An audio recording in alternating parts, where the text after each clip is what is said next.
Gérard Roquemart, qui nous fait l'amitié de venir faire une nouvelle conférence après la conférence sur Walter Scott et celle sur les pré-raphaélites.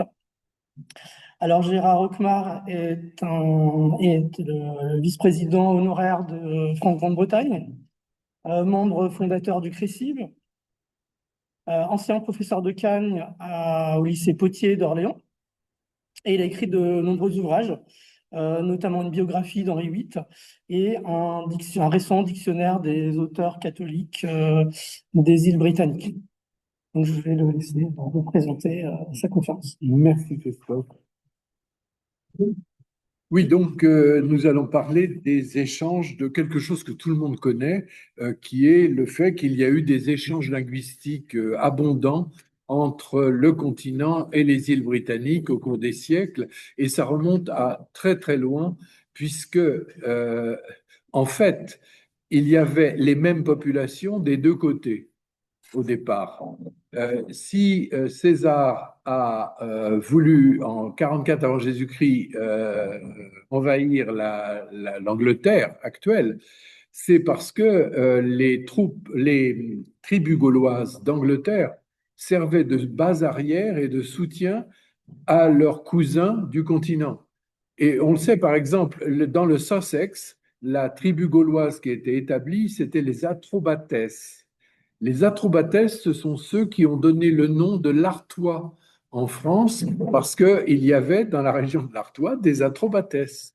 Le nom de Winchester qu'ont trouvé les Romains en arrivant, la bourgade de Winchester s'appelait Venta ou Venta Belgarum, le marché des Belges.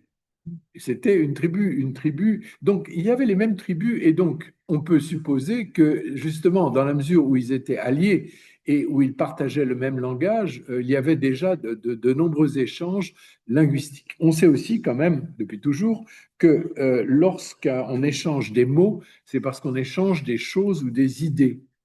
Le type qui débarque, le colporteur qui débarque avec un objet inconnu et montre comment ça marche, etc., ou tous les bienfaits qu'il représente, le premier réflexe de celui qui achète, c'est de dire, et vous appelez ça comment? Et bon, et le vendeur donne le nom dans sa langue, l'autre comprend éventuellement de travers, mais adopte le mot. Donc, si vous voulez, en ce sens, les mots sont des marqueurs sociaux et historiques extrêmement importants. Et c'est ça qui m'a intéressé. C'est ça qui m'a intéressé pour vous parler de cela. D'une part, savoir la façon dont le vocabulaire s'est transporté, comment les mots ont-ils pu muter en quelque sorte, et le poids du médium. Parce qu'une chose qu'il ne faut pas oublier, c'est qu'avant le 19e siècle, en gros, les mots sont transportés de façon orale. Donc, avec toutes les déformations possibles par l'oreille de celui qui reçoit et qui essaye de le reproduire avec ses moyens à lui et son code à lui. Et donc, il y a déjà cet aspect-là qui est tout à fait intéressant, je trouve. Et puis, d'autre part, comme c'est un marqueur social et historique, voir à quoi correspondent les mots. Pourquoi est-ce que ce sont ces mots-là qu'à telle époque on a empruntés, et pourquoi ce sont d'autres mots qu'à telle époque on a exportés? En fait, le vocabulaire est un marqueur des échanges entre la France et la Grande-Bretagne. Et donc, c'est ça que je vais développer. C'est une mesure du type des relations franco-britanniques. Alors, bien sûr, on ne va pas remonter aux Atrobates, mais il y avait eu, auparavant, l'anglais, c'était une langue germanique.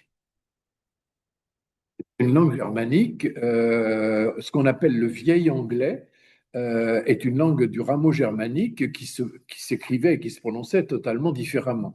Du temps où j'étais étudiant et où on avait un certificat de philologie et où les textes de vieil anglais vraiment nous donnaient du mal, on apprenait par cœur certains passages de façon à être à peu près sûr qu'à l'oral, on se débrouillerait pour les prononcer correctement. Et par exemple, je me souviens, je vous l'ai noté ici, la première phrase de la chronique de Winchester pour l'année 878, Herjene bestalse Herre over midne winter am 12. nicht to Chippenhamme und Jesirdon. Hein? Ce qui veut dire Herjene Zatje, Bestal se Herre, das Heer en allemand, l'armée. Bestal, bestellen. L'armée s'est installée an 12. nicht, vers le 12e, la 12e nuit, donc vers le 6 janvier, 12th night, en Midwinter, au milieu de l'hiver, to Chippenham, devant Chippenham, und Jesirdon, le guet qui rend les verbes transitifs dans le germanique, et il y a 1000 sièges. Donc c'était ça de l'anglais. Hein? Entre-temps, il y a eu une deuxième vague qui est passée là-dessus, qui est le viking, les mots viking.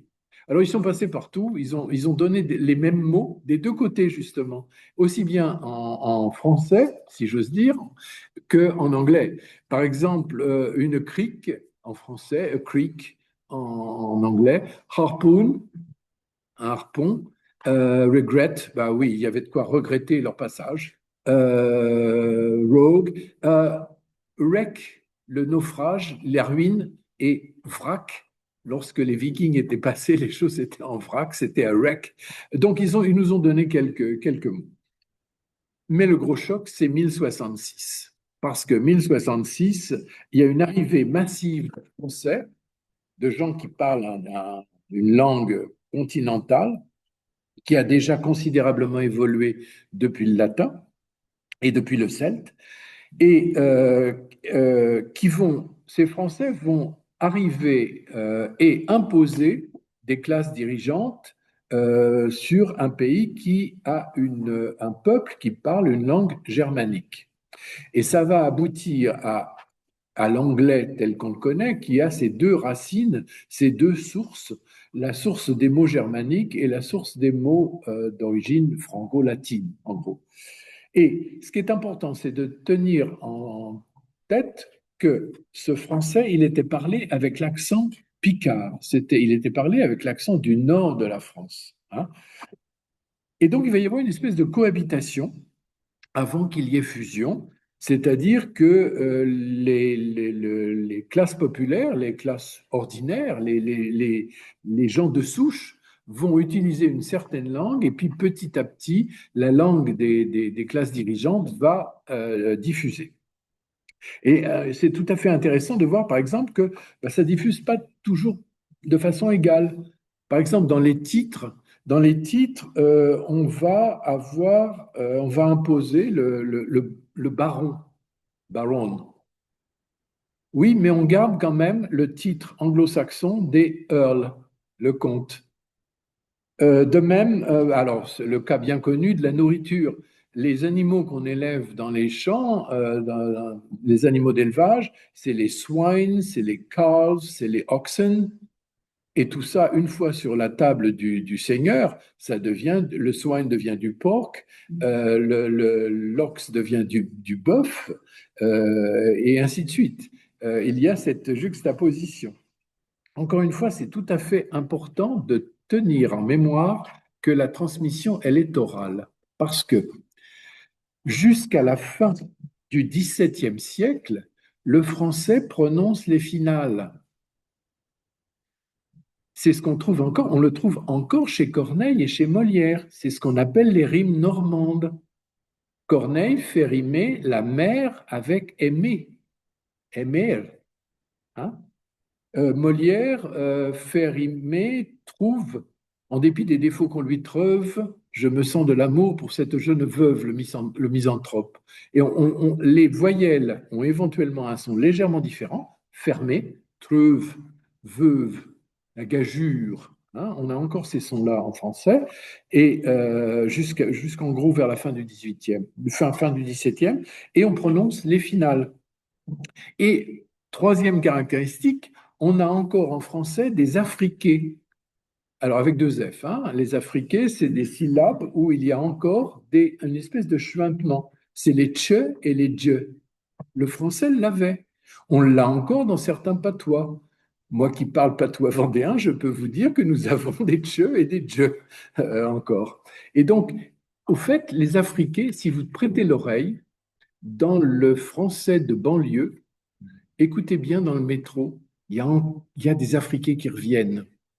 Ta mère. Hein, il y a une espèce de petit. Ben, c'est du vieux français. On avait des Africains et donc on les a passés à l'anglais. On les a passés à l'anglais. Alors, on a prononcé des choses, par exemple, on avait du bacon, qui est devenu littéralement bacon. Une tête de chou. Une tête de chou, c'était caboche, la caboche, mais prononcé caboche. Ben, de caboche à cabbage, pour le type qui l'entend un peu de travers, c'est très facile. Hein. On allait cueillir, par exemple, des mousserons, dans les bois. Ben, ça donne mushrooms. Hein. On portait aussi pour se protéger, on portait, alors maintenant c'est un apron, c'est sur une table, mais on portait un apron. C'est devenu an apron. Et d'une certaine façon, on peut considérer que l'anglais est un conservatoire de la prononciation française du 11e, 12e siècle. C'est assez caractéristique. Je peux vous prendre des tas de mots. Alors, vous en avez un certain nombre ici. Euh, ah oui, on prononçait par exemple, il y avait des diphtongues en français. On ne disait pas la tour, on disait la taur. La fleur, c'était la flower. Donc, on a pris flower, on a pris le son en anglais littéralement. Hein. L'échiquier, c'était the exchequer, exchequer. Le bouteiller, le bouteilleur, butler. Donc, les mots qu'on a encore actuellement en anglais sont non seulement d'origine physique française, mais dans leur prononciation. Hein. Alors, tout un tas, je vous ai mis tout un tas de mots. La country, on disait la contrée, country.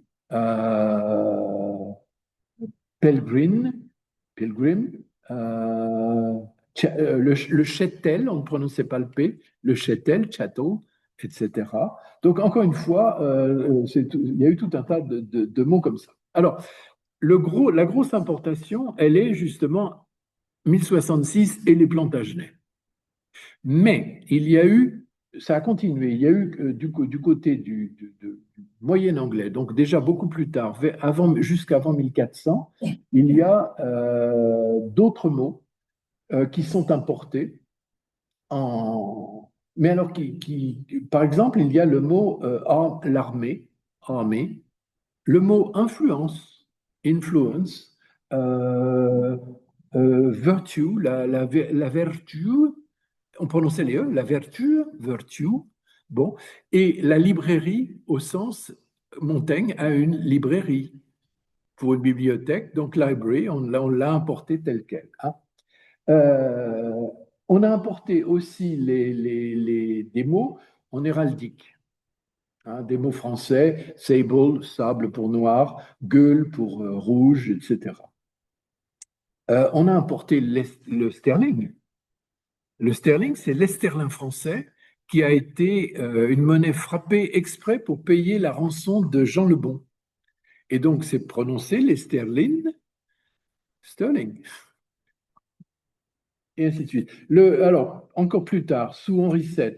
Henri VII, il a une dynastie qui est un peu jeune et puis qui n'est pas si établie que ça. Il y a encore des Plantagenets de descendance beaucoup plus directe que lui. Et donc, il a un petit peu peur d'être empoisonné. Et il va s'inspirer de ce qui se fait à la cour de France, où Charles VII a un corps de buffetier. Et il y a donc les beffetières qui vont devenir. Alors, beffetière, les gens l'entendent, mais ne savent pas bien comment ça se prononce. Mais ils rapprochent de mots qu'ils ont dans leur langue. Buffetière, buff, beef. Ah oui, beef. Ah bah oui, puis eater. Les beef eaters. Et le tour est joué. Alors, il y a peu d'exportation. Il y a peu d'exportation de l'anglais vers le français. Et pour cause, parce que le pays dominant en Europe, il y a ce pays de 13 millions d'habitants face à un petit pays de 4 millions 500 000. Le rayonnement de la France est beaucoup plus grand, donc ça va toujours dans ce sens-là à l'époque. Mais il y a des mots qu'on va emprunter qui sont tout à fait intéressants. Jusqu'à la conquête de 1066, on avait le septentrion, on avait l'Orient et le Ponant. Mais oui, mais les Anglais sont des marins. Personne n'est jamais très loin de la mer, c'est un peuple de marins.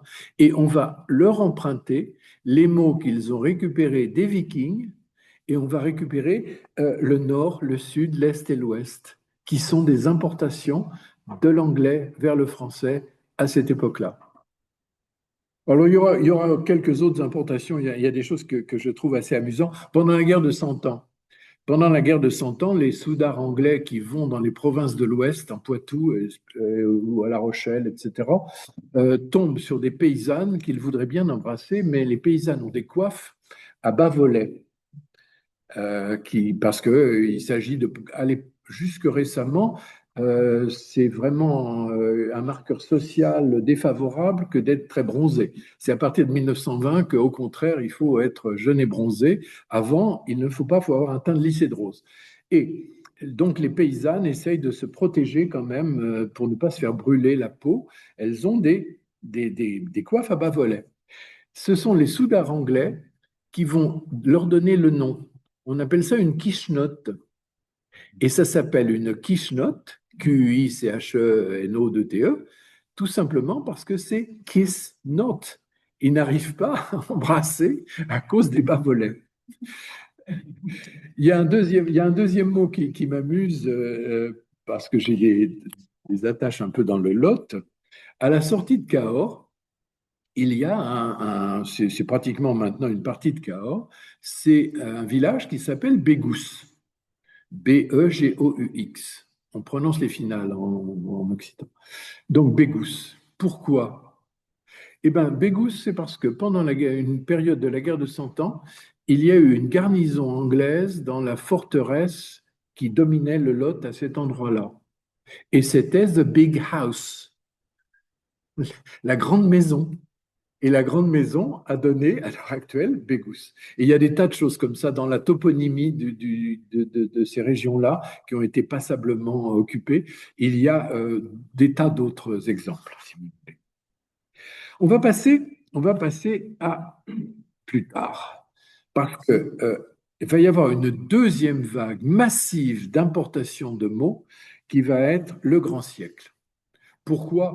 Le rayonnement de Louis XIV et de la France à l'époque, c'est la puissance dominante. La moitié de la population européenne est française. Tout le monde admire Versailles. On va faire reconstruire des imitations de Versailles un peu partout dans les capitales européennes, etc. Et il y a deux éléments déclencheurs. Il n'y a pas que le rayonnement français. Il y a deux éléments déclencheurs. Un deuxième élément qui est la guerre civile anglaise. La guerre civile anglaise, elle démarre donc dans les années sous Charles Ier, dans les années 1800, il commence à y avoir des hostilités à partir de 1836-38. Elle se déclenche vraiment en 40, et donc ça donne lieu à un phénomène d'émigration massive. Qui émigrent? Ceux qui ont le plus à craindre. Alors, un certain nombre d'aristocrates. Il va y avoir un moment la reine elle-même, Henriette Marie, qui va se réfugier en France avec une petite cour. Et c'est elle qui négociera pour financer la guerre la vente d'une partie des collections d'art de son mari à Richelieu. Et donc, une partie de la collection de Charles Ier est en fait au Louvre.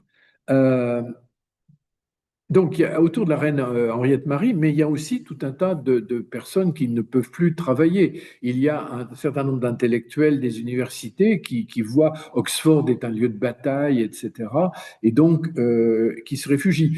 Ce sont des gens comme Hobbes, comme Locke, qui vont passer 10 ans à Paris. Et quand vous passez longtemps dans un pays, bien sûr, vous prenez des mots automatiquement. Et donc, quand ces gens-là vont rentrer en Angleterre, ils vont utiliser des mots français. Et puis, il y a eu tout un tas de choses qu'ils ne connaissaient pas dans leur pays, et donc, ils importent le vocabulaire. Prenez un exemple. On va prendre un exemple. La mode à cette époque-là, fin Louis XIII, début Louis XIV, c'est pour les hommes d'avoir des grandes collerettes brodées en dentelle, etc. Ça s'appelle en français à l'époque une peccadille. On porte des peccadilles. Bon, ces messieurs vont porter ces peccadilles et vont rentrer à Londres à la Restauration, 1660, avec la mode parisienne, des peccadilles. Et puis ils vont aller se promener dans les promenades à la mode. Il y a justement une nouvelle rue à la mode, là, au nord de St. James's Park, en direction de Hyde Park, où ils vont se promener. Et on va appeler ça Piccadilly, la rue où on promène les peccadilles, Piccadilly. Charles II aime beaucoup jouer à un jeu qui est français, qui est une variété du croquet, qui est la paille-maille. Ça se joue avec des arceaux, un maillet, etc. C'est une variété de croquet. Et une fois rentré à Londres, il va faire établir près du parc de Saint-James, il va faire établir une allée pour pouvoir jouer à la paille-maille. Et bien, ça devient Pall Mall, euh, l'avenue où il y a les clubs, etc. Donc, c'est en ce sens qu'on voit bien en quoi des mots sont des marqueurs historiques et sociaux. Alors, bien sûr, sous Louis XIV, il va y avoir tout un tas de mots, mais qui vont correspondre. C'est intéressant, parce que ce qu'on emprunte, c'est les domaines dans lesquels, justement, ces gens vont se trouver impliqués. Alors, tout ce qui est guerre et diplomatie, hein, tout ce qui est... alors, excusez-moi, parce que je ne vois pas très bien sur mon écran. Donc, régime, fleur de lis, coup d'État, carte blanche, aide de camp, etc. La guerre et la diplomatie. Les arts, ballet, le mot n'existe pas en anglais auparavant. Ballet, et donc les mots qui vont avec le ballet, entrechat, pas de deux. A bouquet, il y a des bunch of flowers, mais un bunch of flowers, les fleurs ne sont pas organisées, elles sont en boule, si j'ose dire. Et tandis que bouquet, c'est quelque chose qui est décoratif. A potpourri, même chose. Il y a l'art, les arts visuels, le trompe-l'œil, hein, façade, the attic, pour désigner le grenier qui est caché par une balustrade, comme à Versailles par exemple. Il y a les ha-ha. Le ha-ha, c'est inventé par le nôtre, c'est-à-dire c'est l'invention d'une clôture, mais qui ne heurte pas la vue. Donc c'est clos, mais ça empêche qu'on pénètre, mais ça ne heurte pas la vue. C'est un fossé à pic et assez profond. Et donc, la vue n'est pas gênée, mais ceux qui essaieraient d'entrer doivent déjà escalader ça. Mais quand on se promène et qu'on arrive devant ce fossé, ah, ah, et donc ça s'appelle un haha. À Versailles, vous avez l'allée des haha, et donc haha, ça s'emploie en jardinerie anglaise. Un cul-de-sac, bien sûr, on connaît.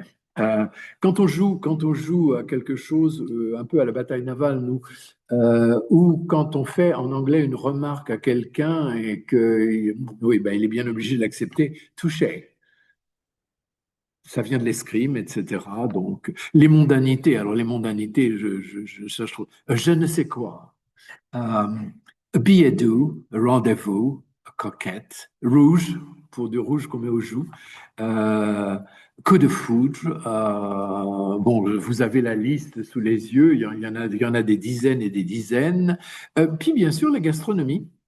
La gastronomie, un entrée, hein, un hors d'oeuvre. Alors, un hors d'oeuvre, ça aussi c'est intéressant, c'est un marqueur double, parce que le mot est entré en anglais, mais selon la classe sociale et l'éducation, ça va être a hors d'oeuvre ou a hors d'oeuvre, selon qu'on a vraiment intégré le français ou pas.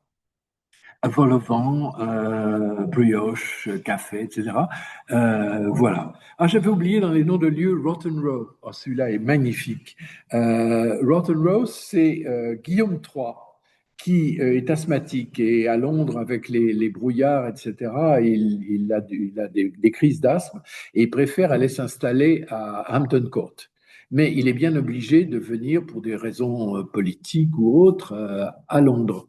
Et il fait faire une route très rapide qui va de Londres à Hampton Court, et en particulier par le sud de ce qui est actuellement Hyde Park. Les lieux n'étaient pas les mêmes, mais donc c'est comme ça.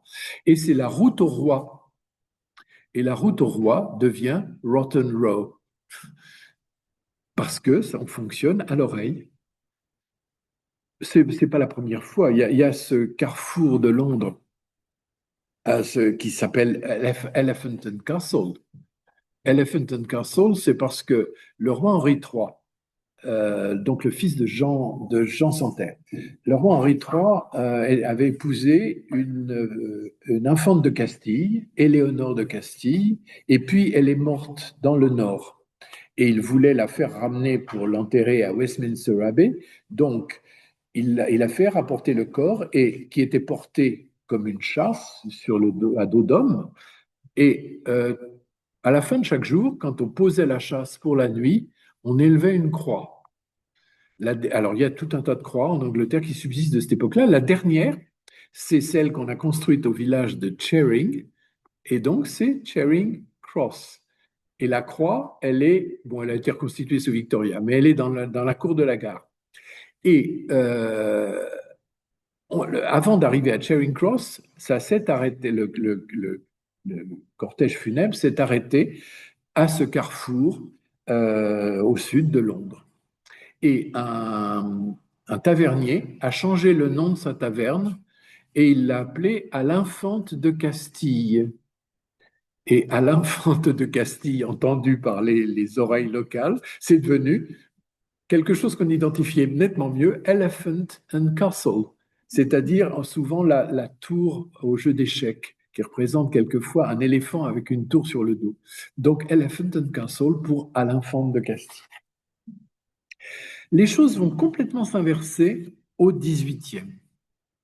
Et ça, c'est tout à fait intéressant. C'est le moment où il y a une bascule politique et où le Royaume-Uni devient une partie prenante et importante des affaires européennes, entre vraiment dans le jeu européen. Ça va se voir au traité d'Utrecht où l'Angleterre va faire la bascule. Et à partir de ce moment-là, il y a une espèce de prise de conscience européenne. Ce royaume bizarre, cette île bizarre qui avait ce régime bizarre, une monarchie constitutionnelle, on ne comprenait pas bien comment ça fonctionnait, et d'un seul coup on s'aperçoit que ça fonctionne, ça marche, et c'est même puissant. Et donc, on va venir se mettre à regarder ce qui s'y passe, et on va y prendre un certain nombre de concepts, donc des concepts et les mots qui vont avec. Voltaire va en Angleterre, plus ou moins contraint et forcé, mais Montesquieu y va en voyage d'études, d'autres y vont exactement comme ça, et ils vont essayer de voir comment fonctionnent les choses, et ça va les intéresser parce qu'ils vont rapporter des mots genre club, comité,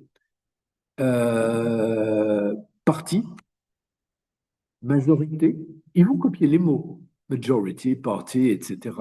Minorité, un jury, un verdict, parce que ce sont des pratiques qui les impressionnent dans la façon dont fonctionne la vie politique et dont fonctionnent les institutions de justice, par exemple.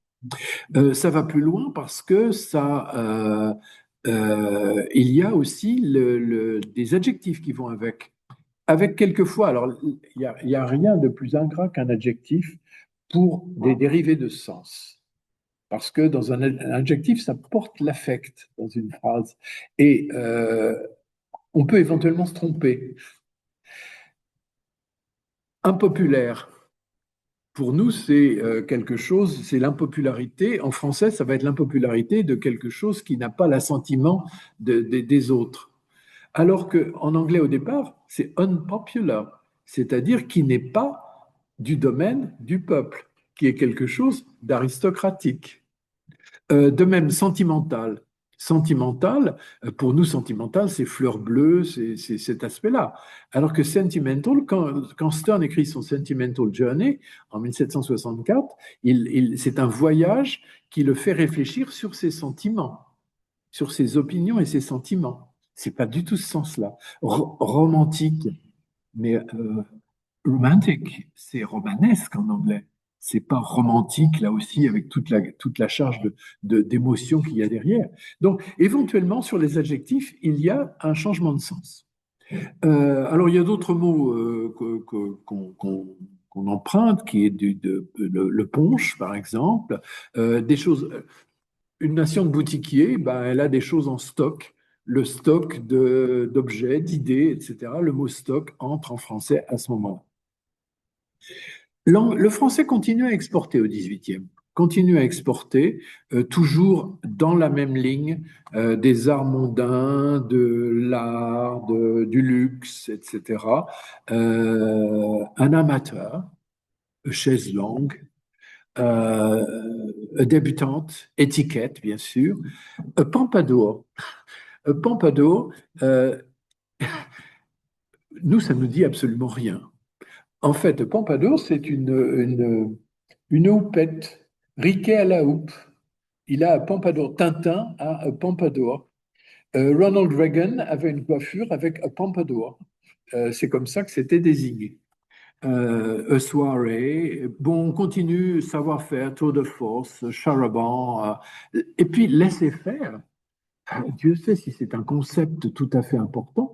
Et en fait, c'est un concept français. Hein. C'est Vincent de Gournay qui sort une théorie sur la circulation des biens et des services et qui va être pris au départ en anglais tel quel. Et encore actuellement, on appelle ça maintenant le libéralisme, mais au départ, pendant très longtemps, ça a été appelé en anglais the laissez-faire.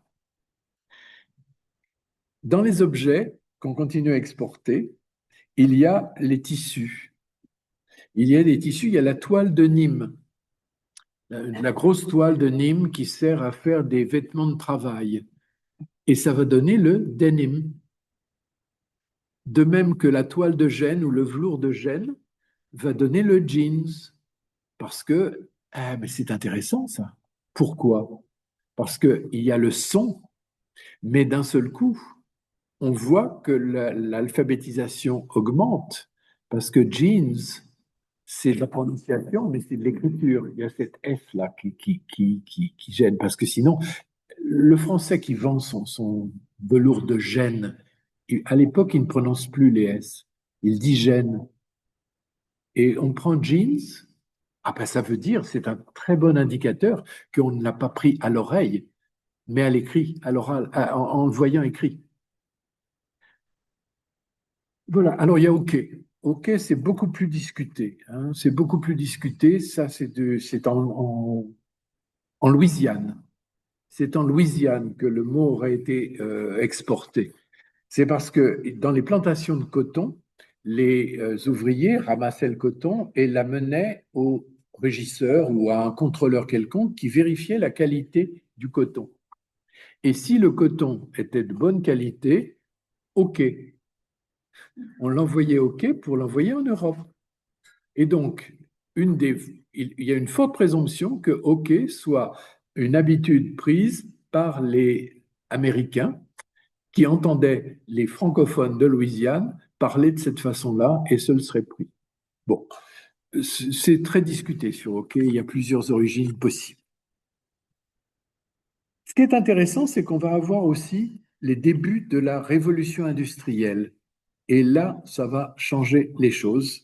Il y a encore au XVIIIe un équilibre, vous le voyez, entre les exportations d'un pays vers l'autre. Il y avait exportation massive de français vers l'anglais au XVIIe. Il y a équilibre au XVIIIe. Il va y avoir un complet changement avec la révolution industrielle.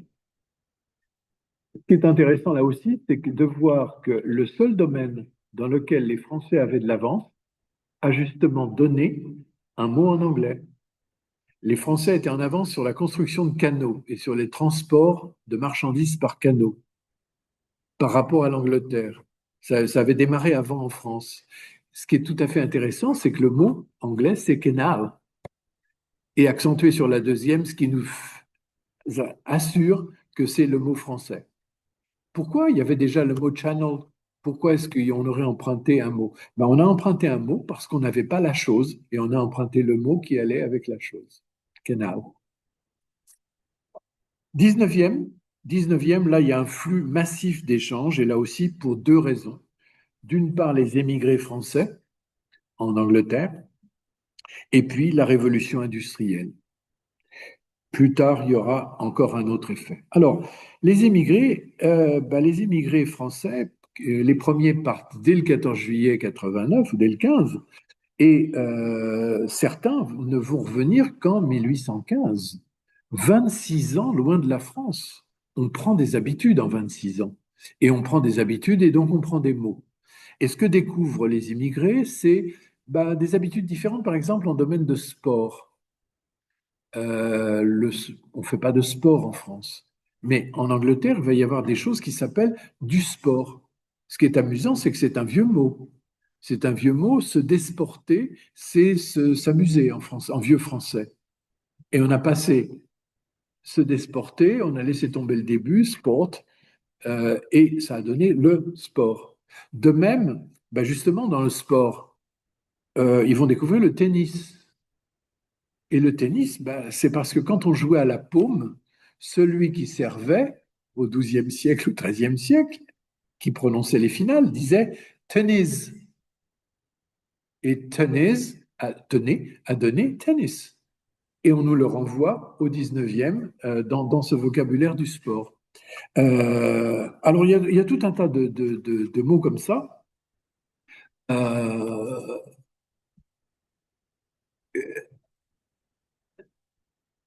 Qu'est-ce qu'il y a? Ah oui, oui, oui. Donc, il y a aussi on découvre que la chasse ne se pratique pas tout à fait de la même façon. Et on découvre il y a des vêtements qui sont beaucoup plus pratiques en Angleterre pour faire du cheval que l'habit français, qui est beaucoup plus lourd. Et on va se mettre à porter ces vestes taillées spécialement, ces habits taillés spécialement, qui sont des riding coats. Et on va en faire les redingotes parce que on prononce ce qu'on voit écrit à la française.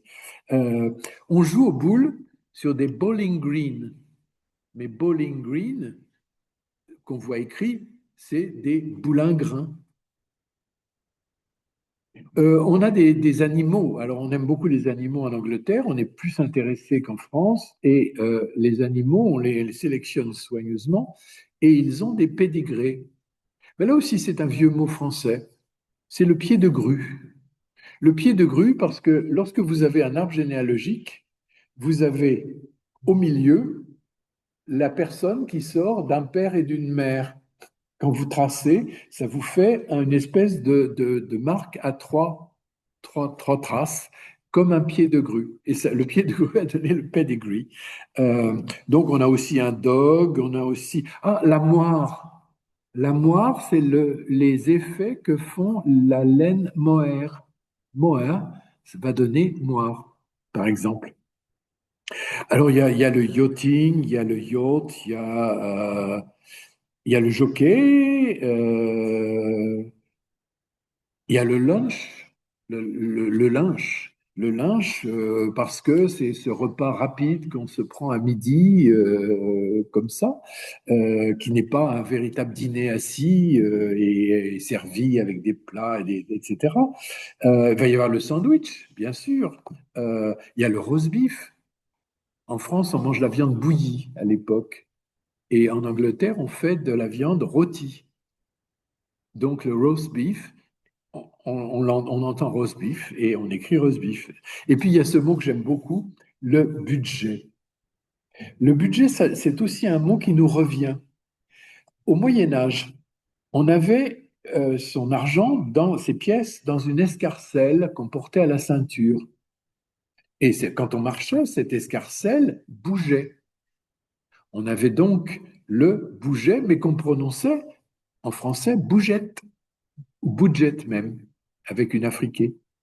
Budget a donné budget, et quand ça revient, c'est l'argent qu'on a dans son escarcelle en vue de quelque chose. Ça devient le budget. Donc, on prend tout un tas de mots comme ça qui sont en fait le retour des immigrés. Et puis, il va y avoir toutes les techniques J'ai oublié de vous parler des calques. Il y a quelques calques où on traduit littéralement des mots qu'on a trouvés en particulier dans le Hansard ou dans les journaux. The Liberty of the Press. The Press, c'est pas un mot français à l'époque, la presse. Donc on va Justice of the Peace. Euh, on a des juges, mais de la paix, non. Ben, on va prendre juge de paix, etc. Euh, on va prendre le honeymoon, qu'on va traduire littéralement par lune de miel, etc. L'ordre du jour, order of the day, de l'ordre du jour du Parlement, on va le prendre, et ainsi de suite. Un outlaw, un hors-la-loi. Euh, on a beaucoup de calques, et ça, c'est le signe lorsque les emprunts dépassent des mots purs pour devenir des calques, etc., c'est le signe qu'il y a vraiment une profonde empreinte donnée par l'exportateur. Euh, le français va juste exporter un mot à l'époque qui est la baïonnette, tout simplement parce que les Anglais, à un certain moment, pendant la guerre d'Espagne, Wellington débarque et il débarque avec des troupes et il s'empare de l'arsenal de Bayonne où on fabriquait des baïonnettes. Et du coup, bah, puisqu'on s'empare de ces armes, on s'empare du mot qui les désigne, baïonnette. Le deuxième élément du 19e, c'est justement la révolution industrielle. Et là, il y a une importation massive du français, d'anglais en français. D'abord parce qu'on fait appel à des ingénieurs anglais pour tout ce qui est chemin de fer. C'est d'ailleurs pour ça que les chemins de fer roulent à gauche en France. On emprunte les mots. Donc, chemin de fer, on traduit littéralement railway. Une station, on ne sait pas ce qu'est une station à l'époque. On a des étapes, on a des relais. Mais une station, à part les stations de la Croix, bon, on ne sait pas trop ce que c'est. Un rail, a rail. Regardez justement, on ne dit pas un rail, on dit un rail parce qu'on le voit écrit. Les gens lisent dans les journaux, tiens, on a posé des rails. Et ah oui, mais ils savent lire dorénavant, et donc mais ils prononcent ça à la française, un rail. Alors on a un ticket, on a la locomotive, le tender, le wagon aussi. On a des touristes qui commencent à venir. Il y a Cook, Thomas Cook qui a lancé son agence de voyage. On commence à voir des groupes qui viennent visiter des lieux. Et puis on a les pickpockets. Les Français qui vont en Angleterre, on les prévient qu'il y a des pickpockets. La France ne va pas être tout à fait en reste quand même au 19e siècle, mais plus tard dans le siècle. L'importation massive de mots techniques, c'est le début du siècle. C'est en gros la Restauration et Louis-Philippe. Mais ensuite, il va y avoir un autre élément qui va être ce qu'on a appelé la fête impériale et puis la belle époque. Pourquoi? Bah, Londres est un petit peu corsetée à l'époque, hein, avec Victoria, on s'amuse pas toujours. Et donc, beaucoup de gens viennent s'encanailler à Paris. C'est comme ça qu'on a mis Laure Larsouille, qui est un lord anglais qui vient s'amuser à Paris au carnaval, etc. Et les caractéristiques de la vie parisienne vont être transposées, là encore, dans des domaines de luxe, de gastronomie, d'art de vivre. C'est à ce moment-là qu'il va y avoir un restaurant. Et dans les restaurants, il y a des banquets, hein, et il y a des buffets. On y prend des apéritifs. Voilà. Il y a quelques années, ou il y a longtemps, au moment de la loi Toubon, au moment de la loi Toubon, il y avait eu c'était le Sunday Times qui avait dit, mais alors si les Français se mettent à supprimer les mots anglais du français, nous, il va falloir qu'on fasse quelque chose, parce qu'il y a vraiment beaucoup de mots. Et le Sunday Times avait lancé un concours de qui écrirait la meilleure histoire avec le plus de mots français. Et le type qui avait gagné, alors je me souviens juste de la première phrase, He had a rendezvous with a cocotte. She sat on a banquet, sipping an aperitif. Et toute l'histoire est comme ça, avec des mots français en fait. Alors ça va nous donner tout un tas de mots qui vont éventuellement être assez oh là là, ça c'est du faux français. C'est du faux français. Ni vous ni moi n'avons jamais dit, personne n'a jamais dit oh là là, mais oh, this is rather oh là là, you know. Euh, ou nous dirions, je ne sais pas, olé olé ou quelque chose comme ça. Alors il y a des choses genre ménage à trois, nouveau riche, nouveau riche, cocotte, bien sûr, et puis il y a tous les adjectifs.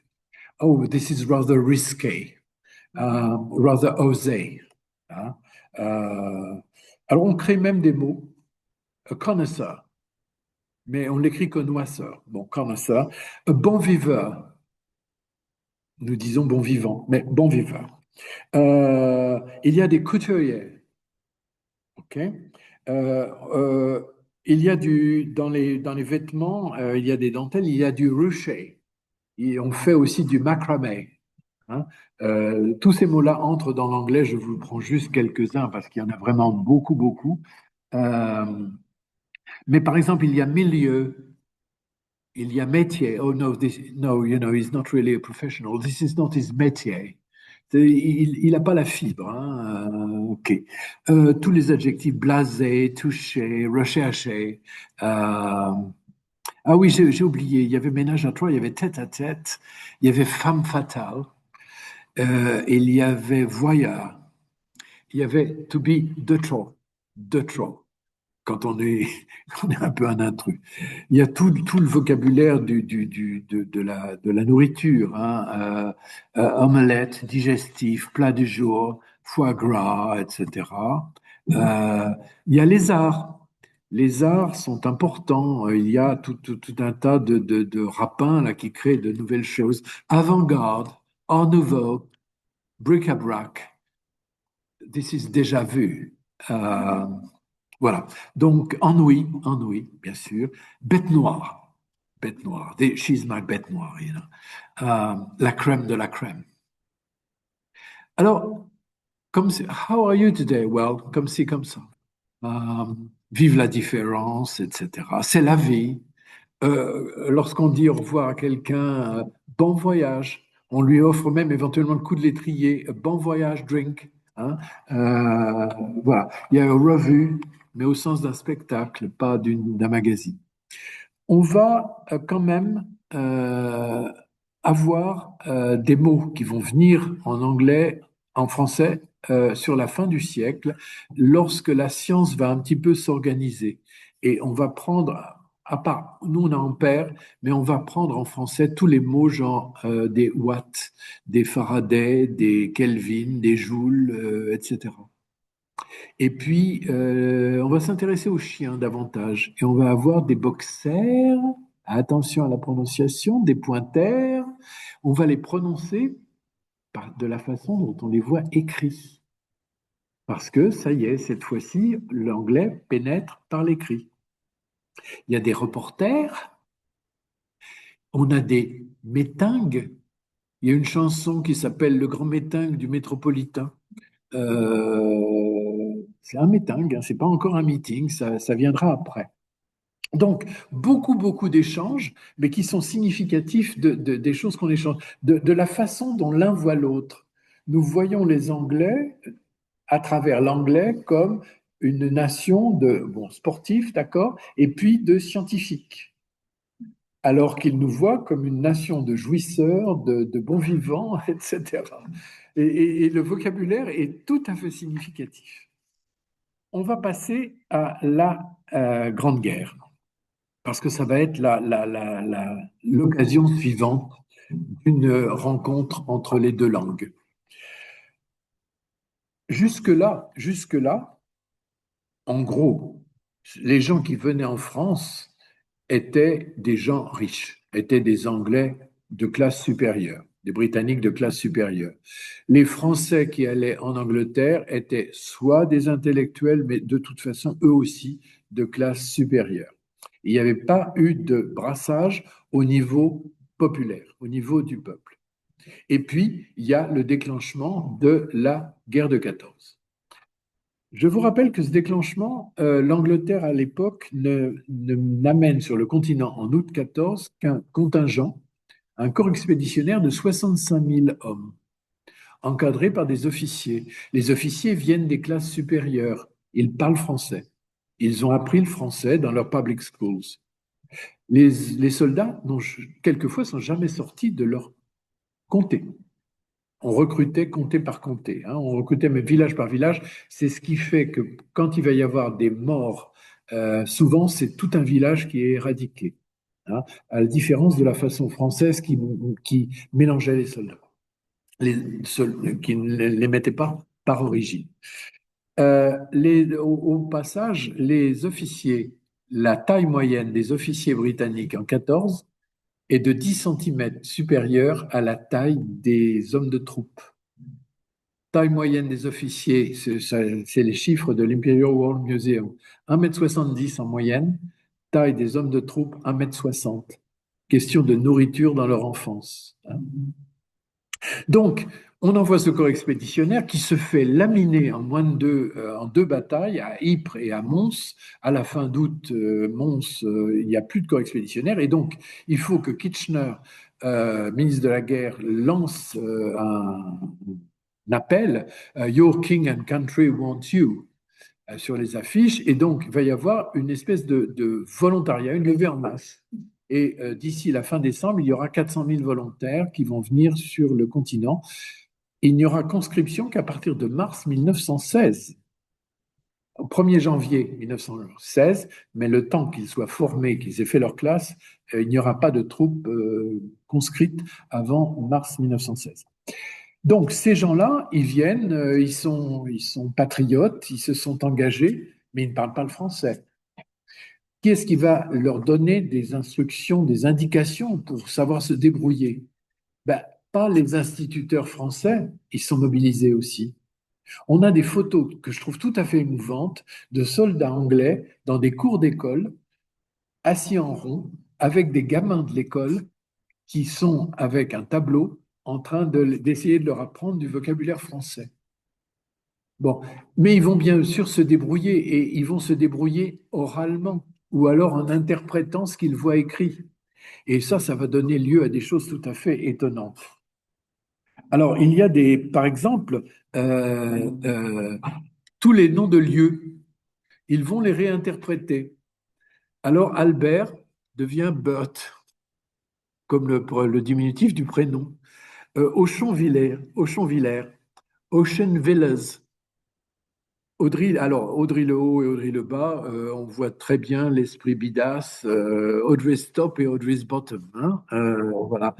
Bayeul devient Belleau, etc.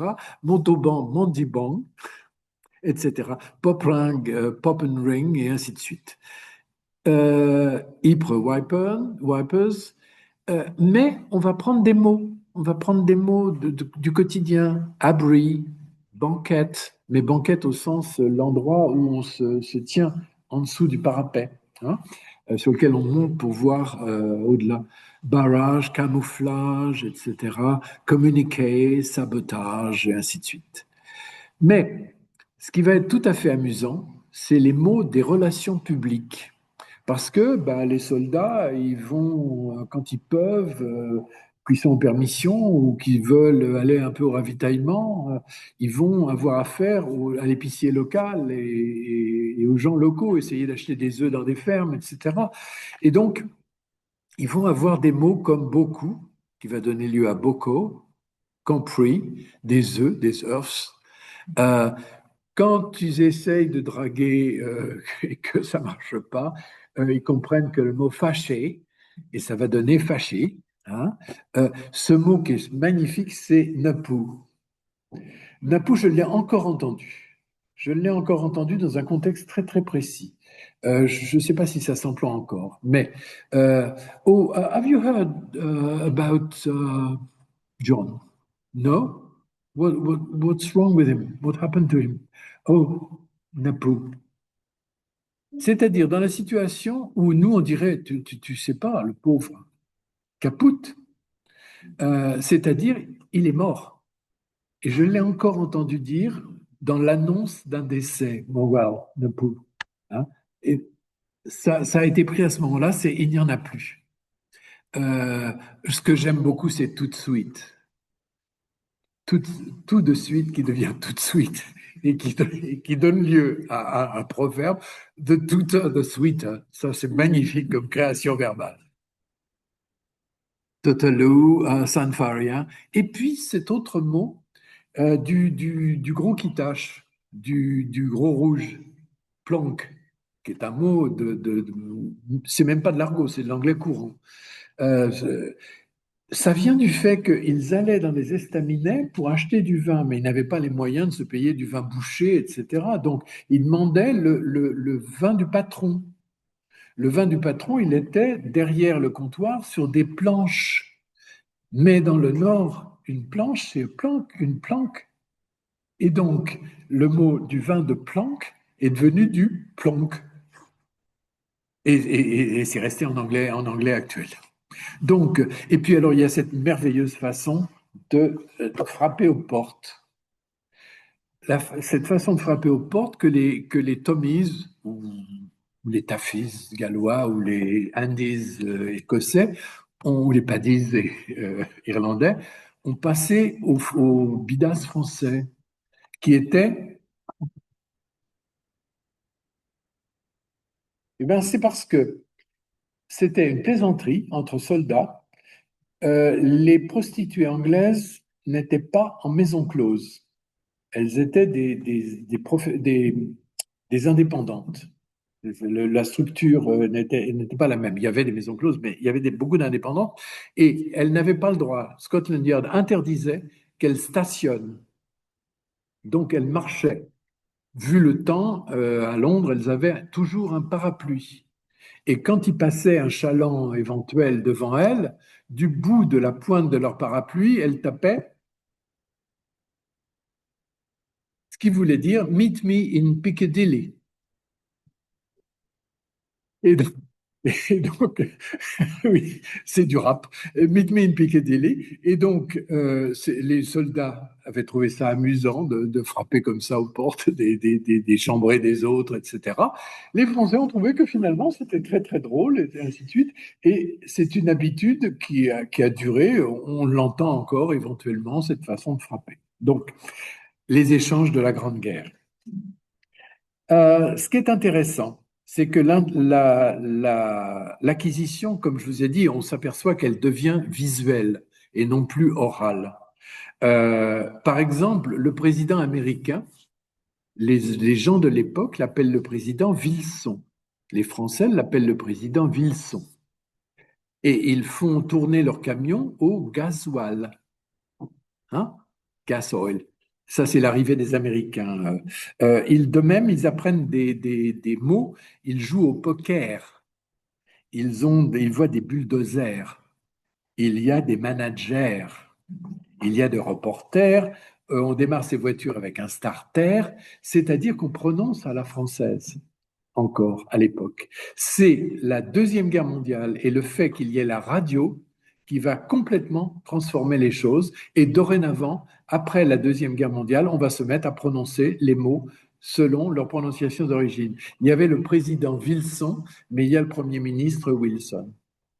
Et entre-temps, ce qu'il y a eu, c'est la radio. Et c'est au point que le fuel, qui au départ était prononcé fuel, puis c'est prononcé fuel, et puis c'est devenu fuel, F-I-O-U-L, parce que du coup, on l'a écrit comme on le prononçait. Donc voilà. Alors voilà où on en est actuellement. Actuellement, il y a un déferlement, si vous voulez. Donc on a, avec la Deuxième Guerre mondiale, il y a eu un déferlement de choses, mais des choses qui sont surtout américaines. Hein. L'anglais britannique nous avait donné des mots venant des colonies, de l'empire colonial, comme le polo, la jungle, le gymkhana, le shampoing. Hein. Euh, il y avait encore des mots qui venaient, le docker, le poker, le duffelcoat, un blackout. d'accord, mais c'est surtout à partir de l'américain. Je ne sais pas pourquoi mes diapos se sont décalés. Donc, l'Américain nous a donné une vamp, une pin-up, un gangster, etc. Alors, actuellement bah, le français est complètement submergé par les médias, le langage des médias, le langage du business. On a des émissions live, on a des choses qui sont dites off. Il y a des castings, des panels, on fait des remakes, il y a des clips, il y a des choses non-stop. Euh, euh, ça va très loin. Le jour où j'ai entendu ma vieille voisine du Lot dire à propos de quelqu'un, eh bien, franchement, il est un peu speed. Je me suis dit que l'anglais était en train de pénétrer très profond, hein. Voilà. Donc, un sit-in, une overdose, pole position, enfin, tout ce que vous voulez. Il y a même du faux anglais. Il y a même du faux anglais, un badge. C'est un name tag en anglais, c'est pas un badge. Un caddie. Un caddie, c'est une marque au départ, mais c'est a trolley en anglais. Jamais personne n'appellera un chariot de marché un caddie. Euh, Regardez aussi le sens qu'est en train de prendre supporter. Il supporte tel club de football. Non, moi, le club en question, il m'insupporte. Voilà. Et puis des prononciations qui, justement, si on les prenait à l'oreille, si seulement on les prenait à l'oreille, on n'entendrait pas des horreurs. Low cost, qui est systématiquement prononcé, c'est écoutez bien low cost. Ça me m'horripile. Euh, Vous prenez récemment à la télévision sur Arte, il y avait une série qui était assez bonne qui s'appelait Miss Austen, qui était sur Jane Austen. Les protagonistes, au doublage, les gens allaient dans le Hampshire et le Berkshire, etc. Bon, pourquoi le Worcestershire, oui, absolument. Donc, pourquoi est-ce que on ne prend pas tant qu'à faire les choses alors bon, ce qui ne veut pas dire qu'il n'y ait pas d'exportation du français vers l'anglais. Et je voudrais terminer là-dessus parce que nous en avons quand même quelques. Alors, j'ai oublié de vous passer diapo-là, mais nous avons des exportations quand même. Discothèque, parce que la chose n'existait pas. Il y avait des clubs, mais c'était pas tout à fait la même chose que de passer des disques. A crèche, parce qu'il n'y avait pas de dispositif de garde collective d'enfants. Et donc, dorénavant, les entreprises ont souvent des crèches. Euh, Regardez des mots comme chic. Ben, nous, on avait smart. Ah oui, il était assez smart, disait-on au début, il n'y a encore pas si longtemps. Oh, he's rather chic. Hein. Boutique, c'est beaucoup plus chic qu'une shop, de toute façon. Les mots français ont cette espèce d'aura. Euh, en gastronomie, un chef, un velouté, un confit, ratatouille. J'adore ce mot en anglais. Would you like some ratatouille? Avec ce son que je trouve extraordinaire. À la carte, quand on vous sert quelque chose à la mode avec une boule de glace, etc. Alors, bon, on peut s'inquiéter. Moi, c'est pas tellement les changements, les mots qui m'inquiètent. C'est pas le vocabulaire qui m'inquiète. C'est le sens des mots qui changent et tout ce qui est structure de la langue. Ça, il y a de quoi s'inquiéter. Supporter une équipe, je vous l'ai donné. Adresser un problème, du pur anglais en français. Frapper une porte. J'ai vu et entendu, pour ce sondage, plus de 1 000 portes ont été frappées. Ben oui, on, f- on frappe à la porte, bon, etc. Les hybrides aussi, se focuser, hein, customiser, dispatcher, speeder, spoiler, un graffeur, etc. Être en capacité de, au lieu du brave verbe pouvoir, etc.